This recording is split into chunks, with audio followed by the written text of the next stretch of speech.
Everybody, we're the good doctors of Abbey Research. I'm Dr. Erin. I'm Dr. Kristen. You are exceptionally welcome to our content today.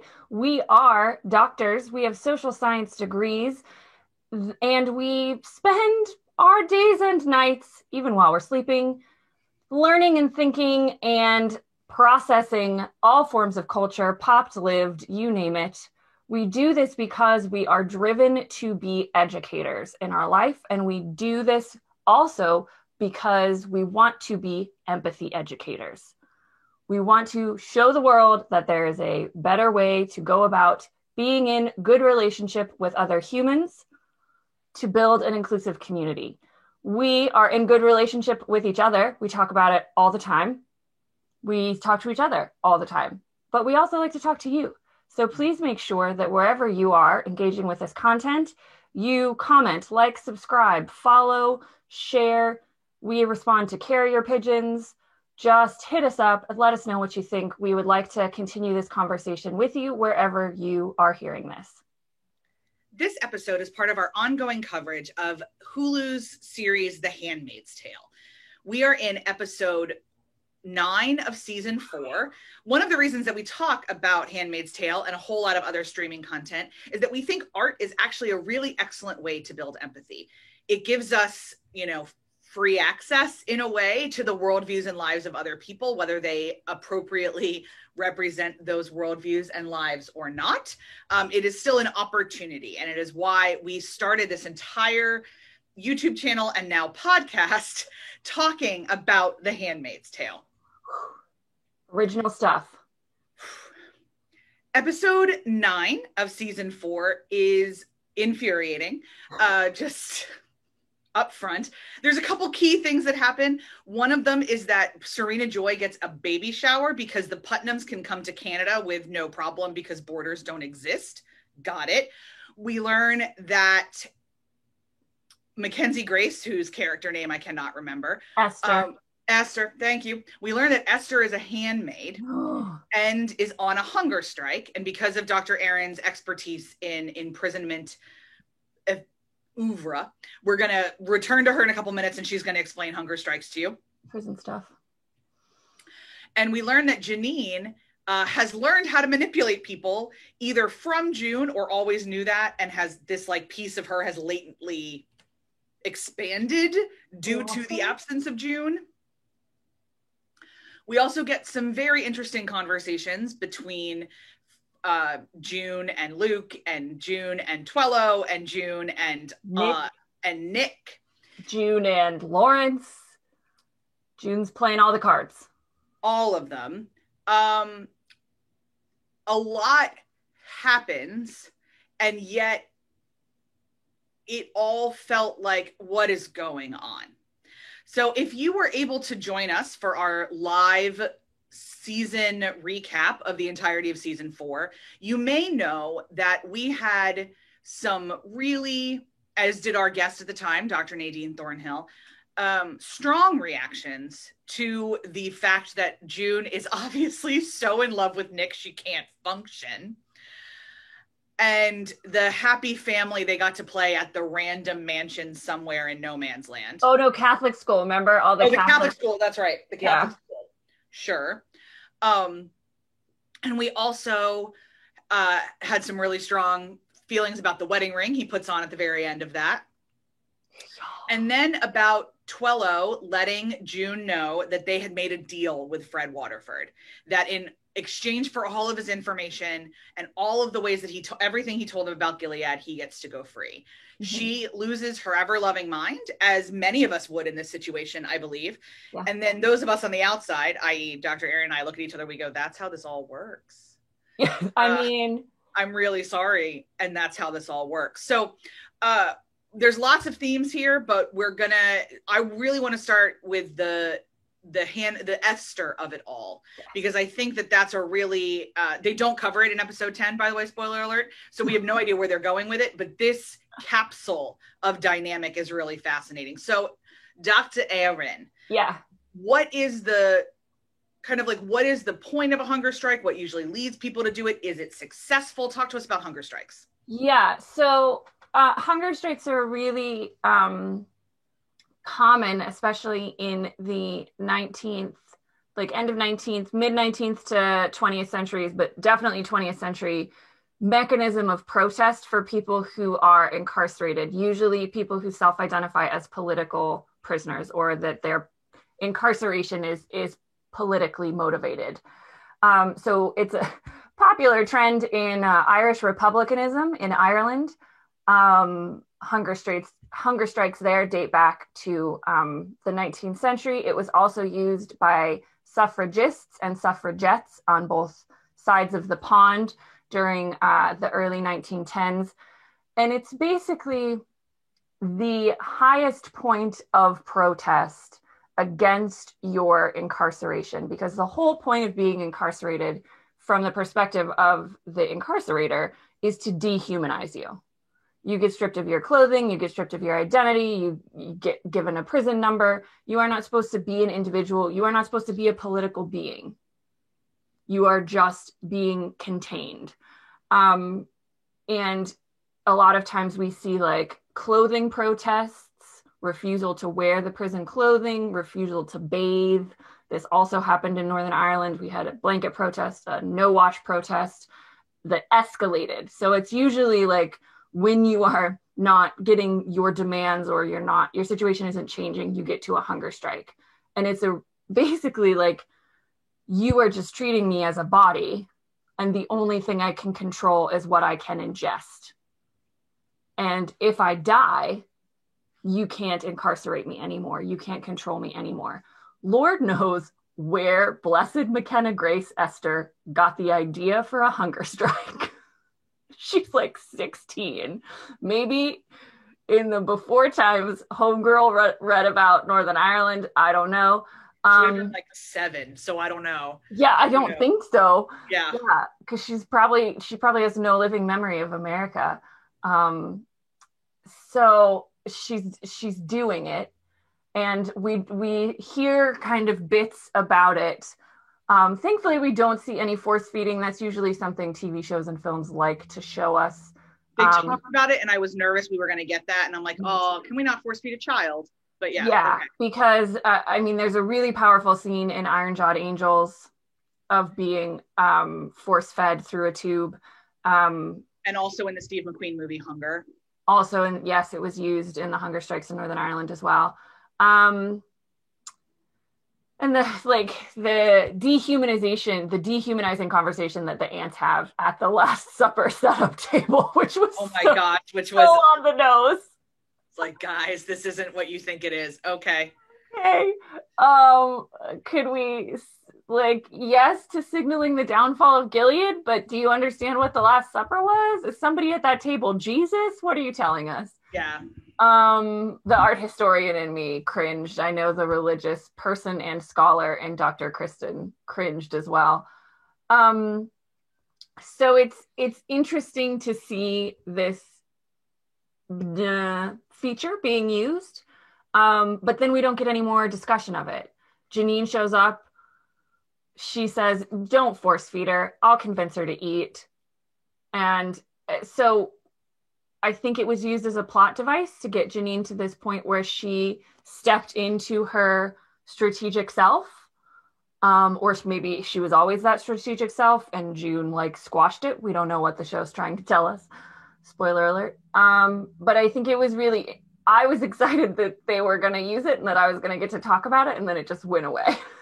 So it's a really interesting thing. If you guys watch the episode again.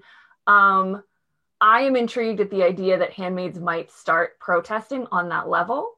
That is something we have not seen at the Red Center. I would like to know, are other handmaids protesting at the Red Center?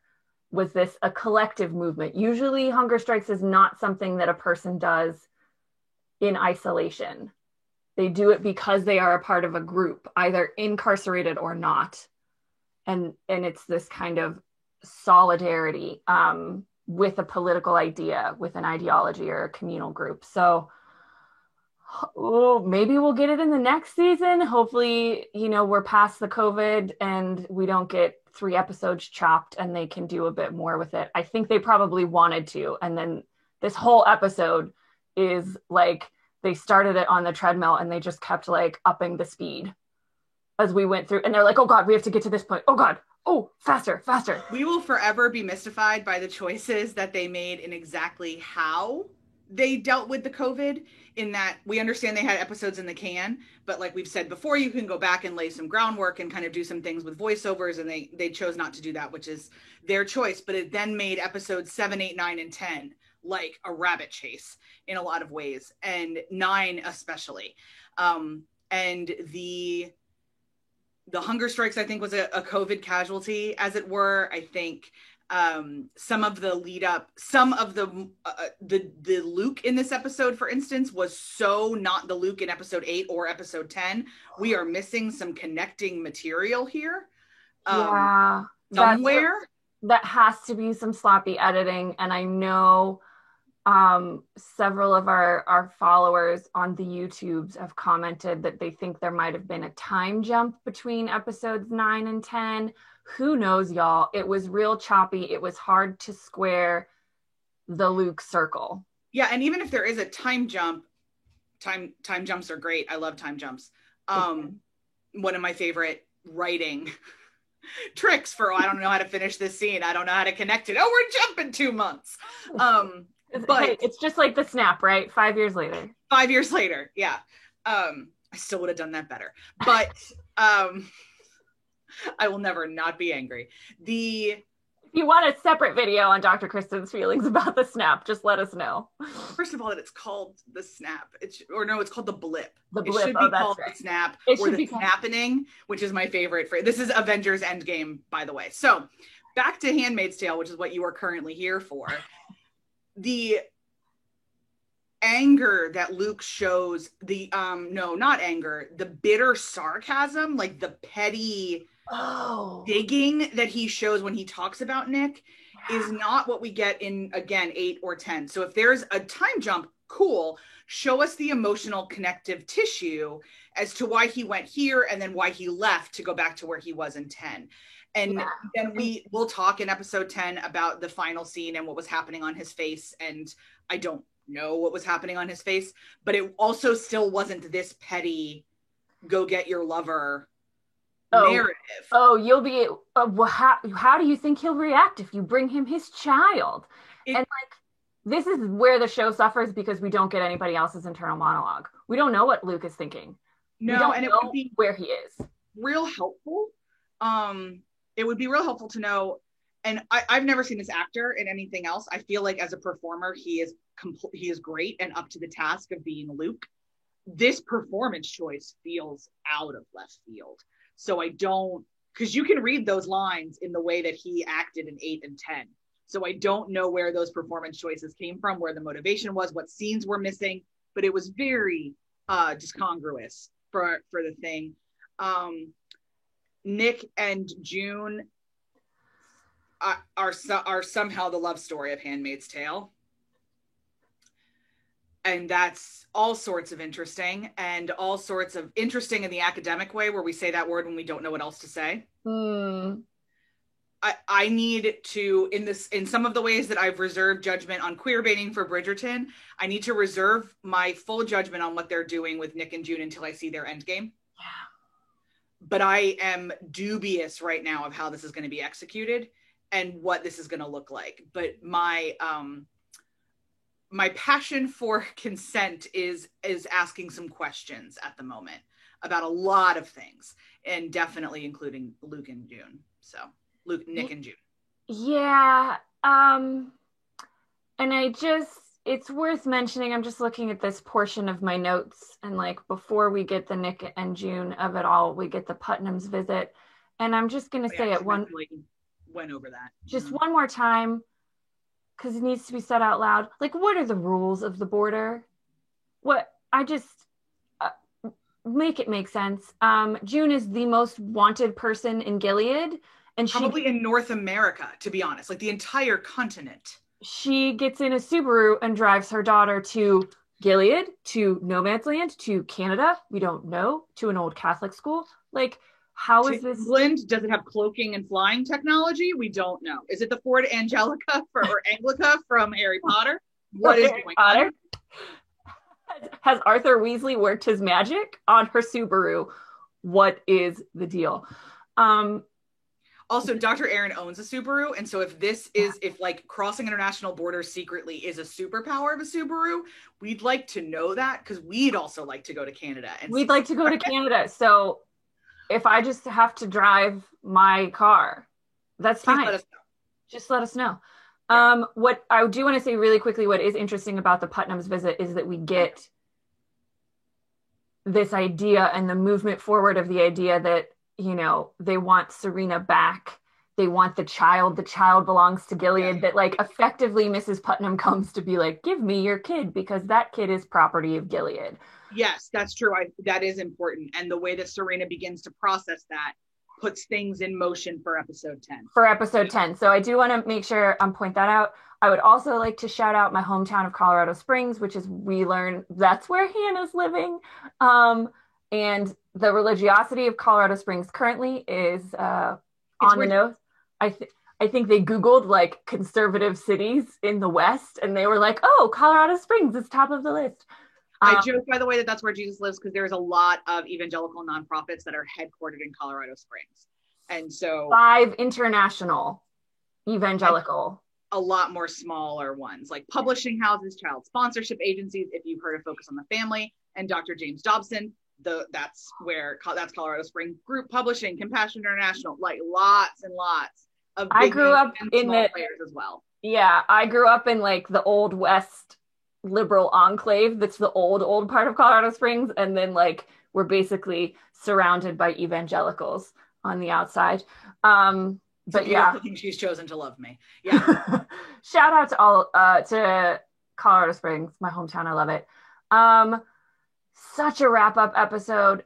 Janine manages to get Esther to agree to pretend to survive. We don't know what Janine's plan is. We would have loved if they would have picked that up in episode 10, but guess what? They didn't.